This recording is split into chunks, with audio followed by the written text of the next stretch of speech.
It all began the night the wind held its breath, and the stars seemed to lean down closer to the earth, as if they were trying to whisper a secret that had been kept for thousands of years. A secret that Elias, a man who had spent 40 years fixing broken engines and rusted transmissions in the forgotten heart of the Nevada desert, was never meant to hear. The silence of the desert is usually a heavy thing, a physical weight that presses against your eardrums, but on this particular Tuesday in late October, the silence felt different. It felt expectant, like the moment in a church just before the choir begins to sing, and as Elias wiped the grease from his hands with a rag that was more oil than cloth, he looked up at the expanse of the Milky Way stretching over his small, isolated garage, and felt a sudden, inexplicable urge to weep. A deep, hollowing in his chest that wasn't sadness, but a profound, vibrating nostalgia for a place he had never been. If you are listening to this now in the quiet of your own room or the solitude of a late-night drive, take a moment to breathe. And if you have ever felt that same unexplainable homesickness for the stars, if you believe that the history we are taught is only a fraction of the truth, I invite you to join our community, subscribe and leave a comment below telling us where you are watching from, because what Elias was about to encounter is a story that belongs to all of us, a piece of the puzzle that binds the human soul to the cosmos. Elias locked the chain-link fence of his shop, the metal clinking loudly in the unnatural quiet, and turned toward his old Ford pickup, the only companion he had left since his wife, Sarah, had passed 3 years prior, leaving him with a Bible he couldn't bring himself to read and a house that felt too large for one man. He was about to turn the key in the ignition when the radio in the truck turned on by itself, not with static, but with a low, humming tone, a frequency that seemed to vibrate in his teeth and behind his eyes, a sound that wasn't broadcast from a tower, but felt like it was emanating from the ground beneath him. He froze, his hand hovering over the steering wheel. As the hum grew louder, not painful but commanding, and then as quickly as it had started, the sound vanished, replaced by a blinding, silent flash of light out on the horizon, near the old dried-up creek bed at mile marker 88, a place where locals rarely went and where the coyotes usually gathered to howl at the moon. Elias was a practical man, a man of pistons and spark plugs, a man who believed in what he could touch and fix. But that night, guided by an instinct he couldn't name, he didn't drive home. He turned his truck toward the horizon, toward the place where the light had pierced the darkness, driving slowly over the cracked earth, his headlights cutting through the dust that refused to settle, the air growing colder with every mile, the smell of ozone and crushed lavender filling the cab of his truck, a scent so pure and overwhelming it made his head spin. When he reached the ridge overlooking the creek bed, he killed the engine and stepped out, his boots crunching softly on the gravel, and there, standing in the center of a circle of scorched glass-like sand, was not a machine, not a saucer, but a figure, a man, or at least something that looked like a man, tall, perhaps 7 feet, with hair the color of spun white gold and skin that seemed to hold a luminescence from within, wearing a simple, seamless tunic that shimmered like the surface of a calm ocean under moonlight. Elias wanted to run, his heart hammered against his ribs like a trapped bird, his mind screaming that this was impossible, that he was hallucinating from the fumes of the garage. But the figure turned, raising a hand not in a threat, but in a gesture of absolute peace, and Elias found himself unable to move, not out of fear, but out of a sudden washing wave of tranquility that silenced every doubt in his mind. The being didn't speak with a mouth, yet Elias heard the voice clearly in the center of his mind, a voice that sounded like many waters, like the wind through ancient cedars, saying, "Be not afraid, Elias, for the time of the keeping is over, and the time of the revealing has begun." Elias fell to his knees, not in worship, but because his legs simply gave way under the weight of the presence, and he whispered, "Who are you?" And the being stepped closer, his eyes blue and deep as nebulas, filled with a compassion that felt ancient and terrifyingly heavy. "I am of the Nordics, the Watchers, the kin of those you call the Anunnaki, though we are but different branches of the same tree." The voice resonated within him. "We have walked among you since the days of Sumer, since the days the texts were written in clay, and we have waited for the cycle to close." Elias, trembling, asked, "Why now?" Why me? And the being looked up at the sky, pointing to a specific cluster of stars. Because the calendar you follow is nearing its final page, the year you call 2027 is not an end, Elias. It is a frequency, an alignment that was written in your Patmos revelation, in the book you fear to read. The mention of the apocalypse, the book of Revelation, made Elias cold, for he had been raised to fear the fire and the brimstone, the judgment of a wrathful God. But the being smiled, a sad, knowing smile, and projected an image into Elias's mind, not of destruction, but of a harvest, a great separation of grain and chaff, showing him that the return was not an invasion, but a reunion. The Anunnaki did not leave you to rot, the being explained, the thoughts flowing like a river of light. They left to let the seed grow, to see if the DNA of the divine could survive the darkness of free will. And now the season changes. The vibration of your planet is shifting, raising. And those who cannot hold the frequency of love, of truth, will simply cease to perceive the new world that is overlaying the old.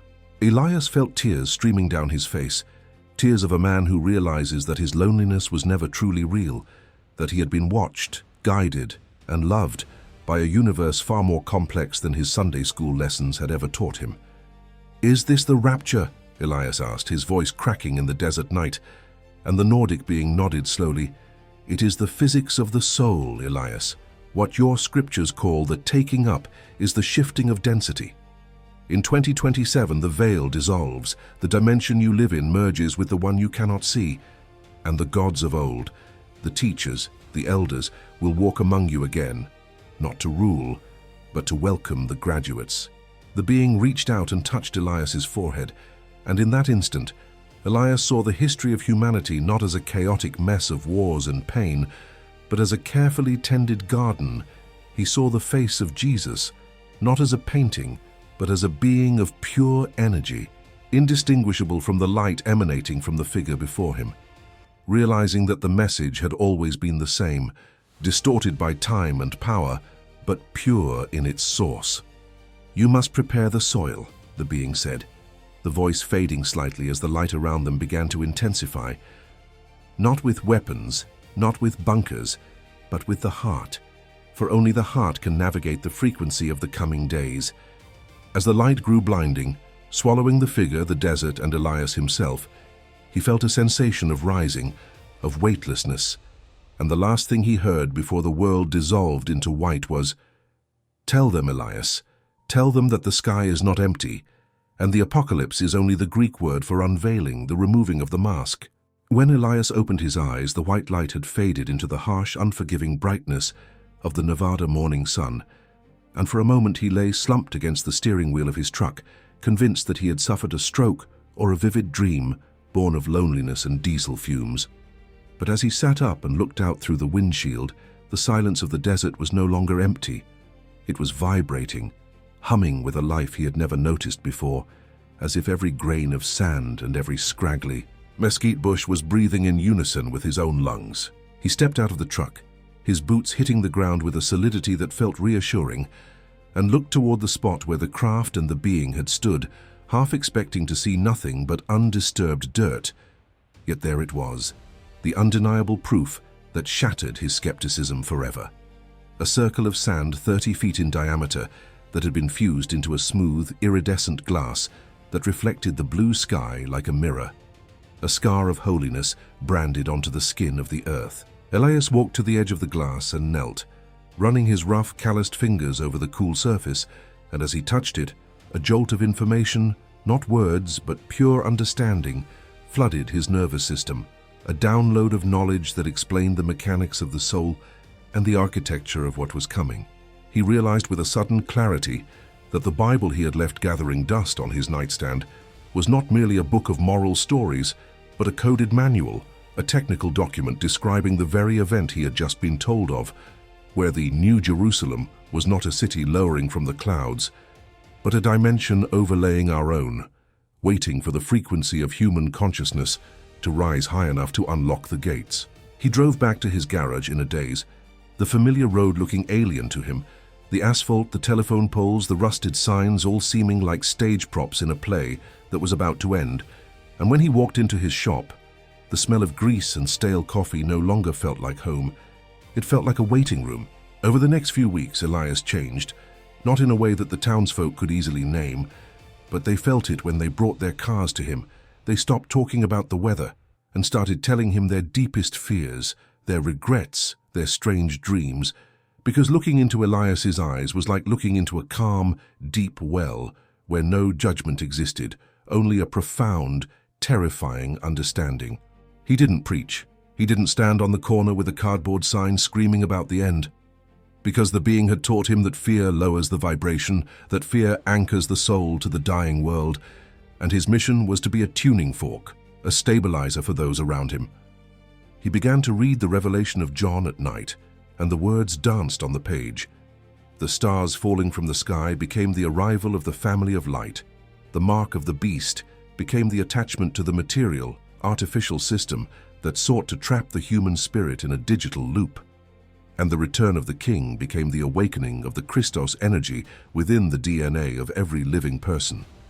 One evening, a young man named Varius broke down outside the shop, his car overheating, his eyes wild with the panic of a life falling apart, running from debts, running from addiction.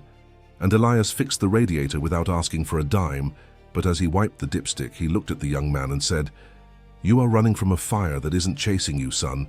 You are trying to outrun your own shadow. But in 2027, the shadow won't exist because the light will be coming from inside you." The young man froze, tears welling in his eyes, and asked how Elias knew. And Elias simply pointed to the setting sun, which looked larger, angrier, yet more beautiful than ever before, and said, "The sun is changing. Have you felt it? It is the heartbeat of the system, and it is syncing up with the center of the galaxy. The scientists call it a solar maximum. The ancients called it the flash, the moment when the mask falls off." Elias explained to those who would listen that the Anunnaki, those from heaven who came to earth, were not our masters, but our distant cousins, some benevolent, some controlling, but that their time of stewardship was ending because humanity was graduating, moving from the chaotic adolescence of war and division into the adulthood of cosmic citizenship. He spoke of 2027 not as a doomsday, but as a birth, and like any birth, it would be messy. There would be pressure, there would be pain. The old structures of economy and government would contract and spasm like a mother in labor. But what would be born was a civilization that understood telepathy as naturally as speech, that valued compassion as the highest currency. As the years ticked closer to the date, the anomalous weather increased.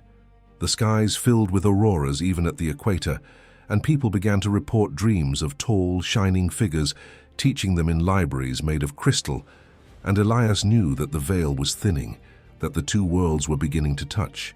He spent his final days before the shift sitting on his porch, watching the horizon, no longer lonely, for he could hear the singing of the stars clearly now, a choir of millions of voices approaching, and he understood that the rapture was simply the law of resonance, that those who were tuned to the station of love would naturally shift into the new reality, while those tuned to fear would remain in the illusion they had chosen.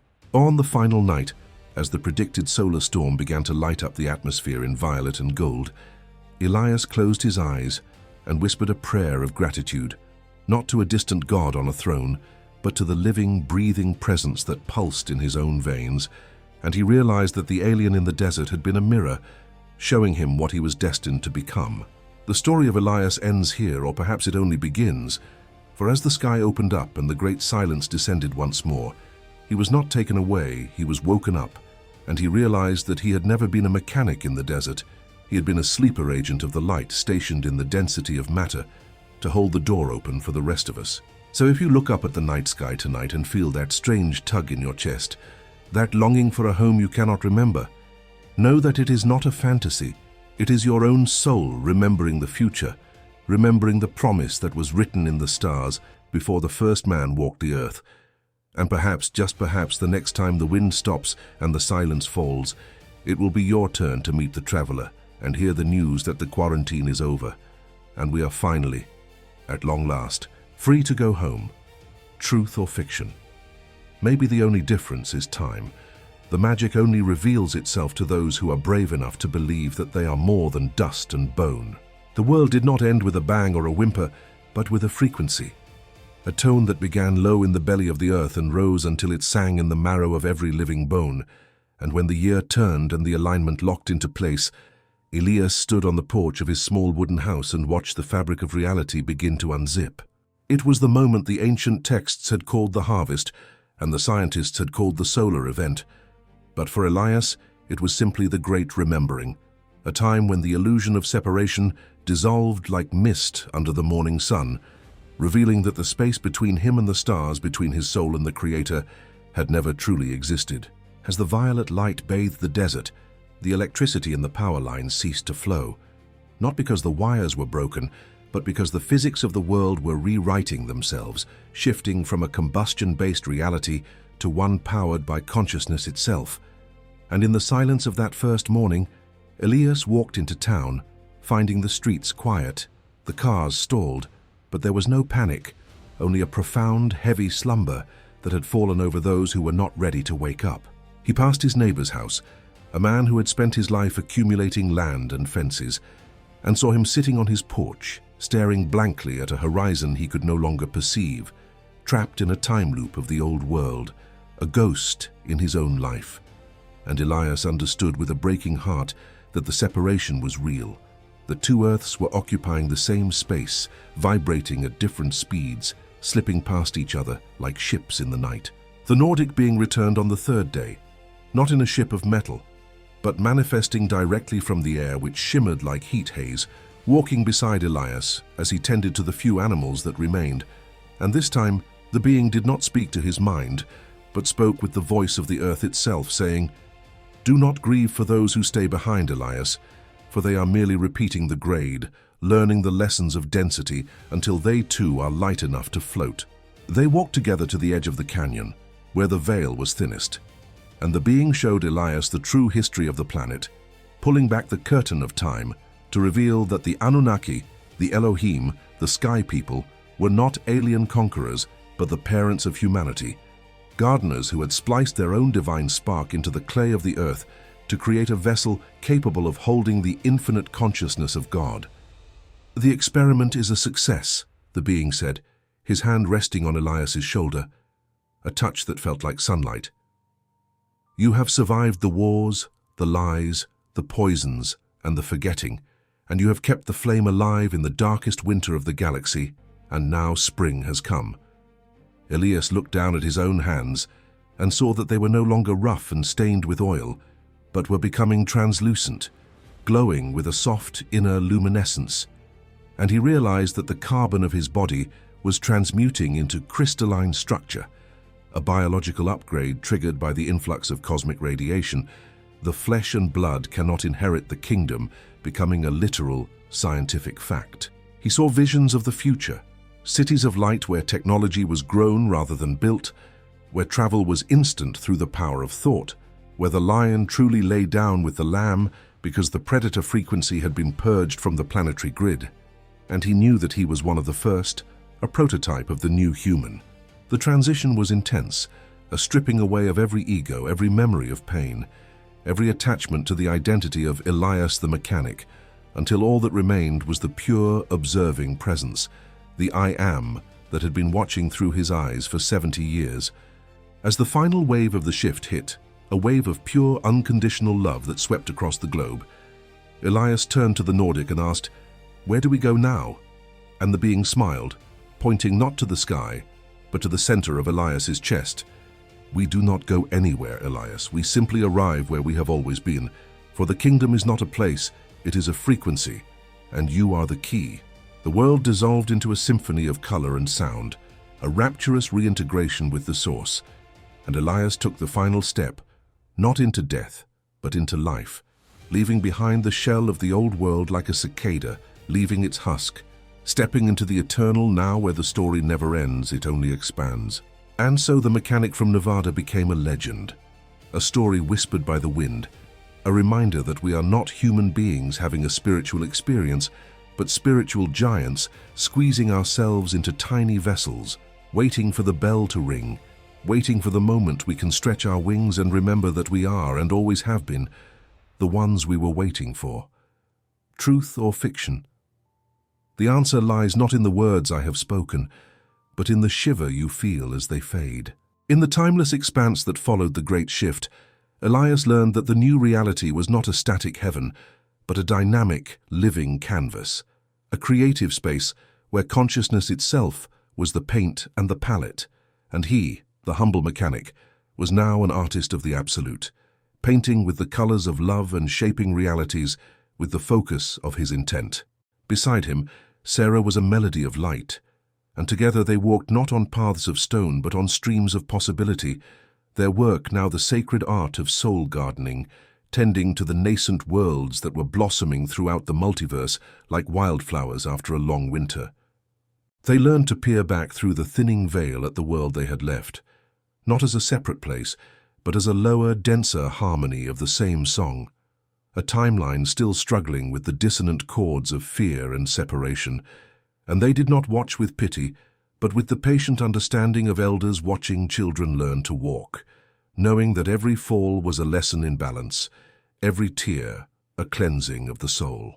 Elias saw that his garage, his tools, his entire life as a mechanic had been a training ground, a fractal of his true purpose, for he had not been fixing carburetors, he had been learning how to diagnose energetic blockages, how to align broken systems, how to listen to the silent language of a machine or a soul that was out of tune with itself, how his workshop was the cosmos, and his tools were frequency and compassion, and he would reach out with his focused intention, not to interfere with free will, but to gently whisper encouragement into the heart of a struggling soul still trapped in the old world, a faint memory of starlight in their dream, a moment of inexplicable peace in their day, a feather on the scales tipping them ever so slightly toward hope.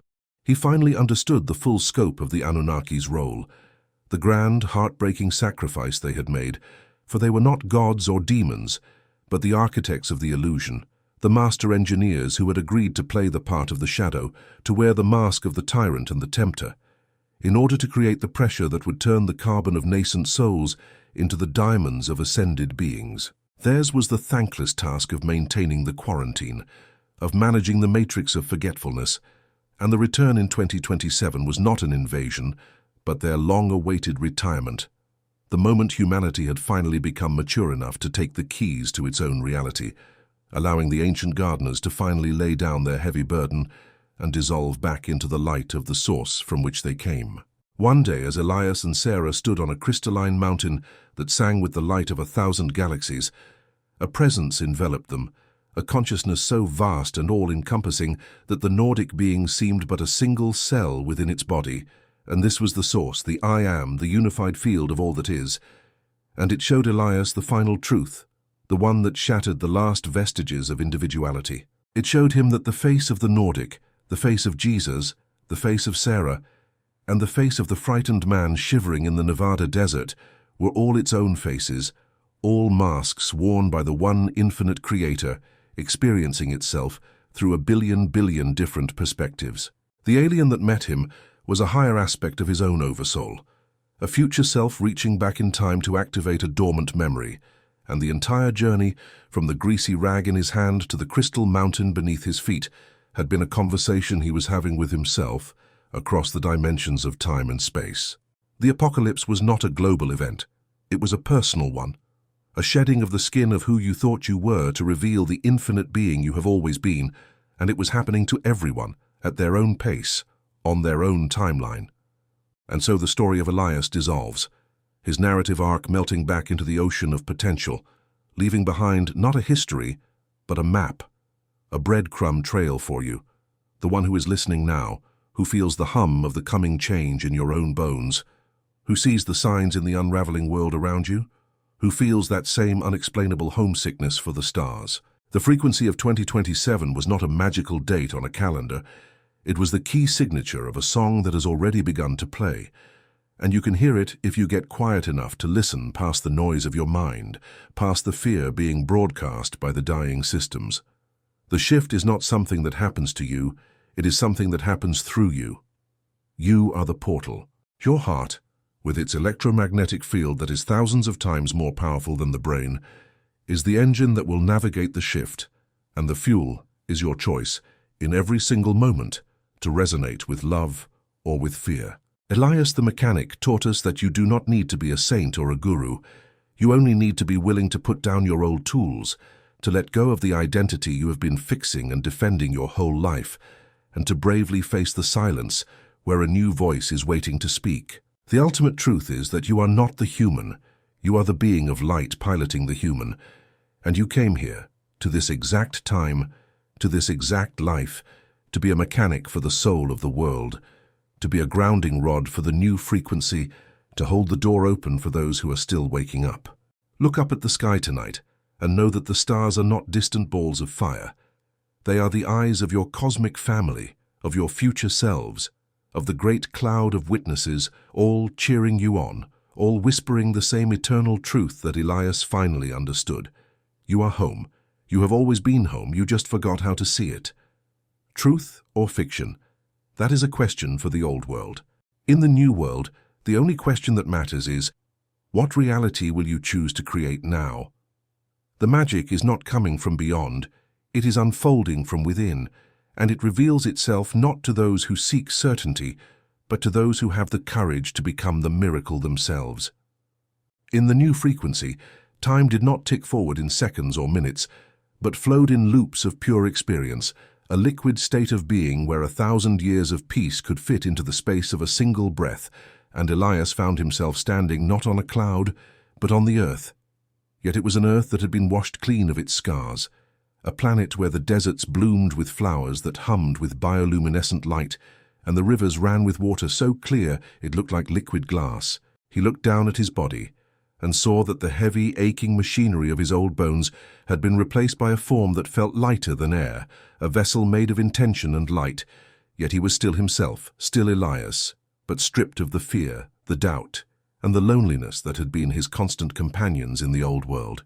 He walked through a valley that seemed familiar yet utterly transformed, realizing that this was the same geography of Nevada, but raised to a higher octave of reality. And ahead of him, waiting by a stream that sang in harmonies, was a figure he had not dared to hope he would see again, a woman with hair like autumn wheat and a smile that could stop a war. It was Sarah, his wife, not as she had been in the sickness of her final years, frail and fading, but vibrant, young, radiating a joy that hit Elias like a physical wave. And as they ran toward each other, the distance between them collapsing not by movement, but by the sheer magnetic pull of their love, he understood that the dead had never left.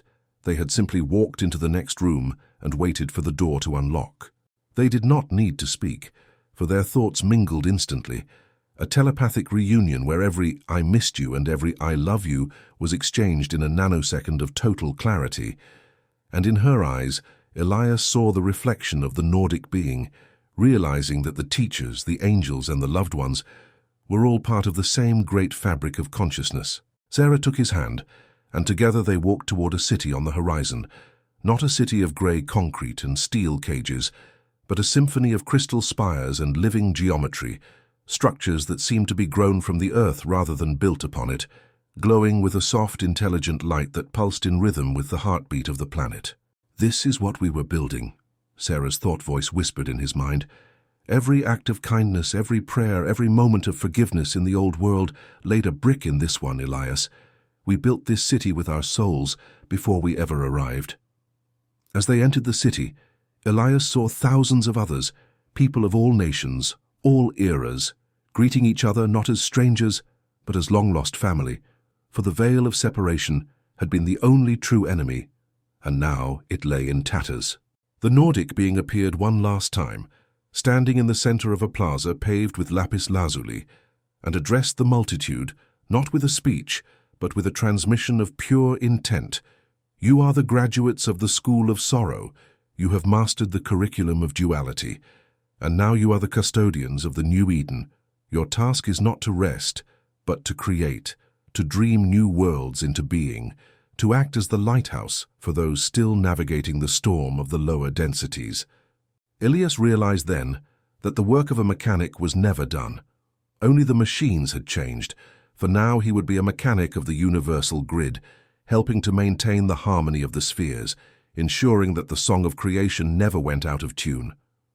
He looked back one last time, seemingly through a layer of smoky glass, at the shadow earth he had left behind, seeing the confusion, the noise, the the desperate grasping for power, and he felt no judgment, only a deep, aching compassion, and he sent a pulse of love back through the veil, a signal to the sleepers that the morning had come. And so the story of Elias the mechanic loops back to you, the listener, sitting in your room driving your car, staring at your screen, wondering if this is merely a tale to pass the time or a memory of a future you are destined to live. The signal is already broadcasting, the frequency is rising beneath your feet, and the choice is being made in the quiet chambers of your heart right now, for the ship that takes you to the new world is not made of metal, it is built of what you choose to believe, and the ticket is paid for by what you choose to let go. The wind is stopping, the stars are leaning down, and somewhere in the unseen distance Elias and Sarah are waiting for you to finish your shift, wipe the grease from your hands, and come home to the celebration that has no end.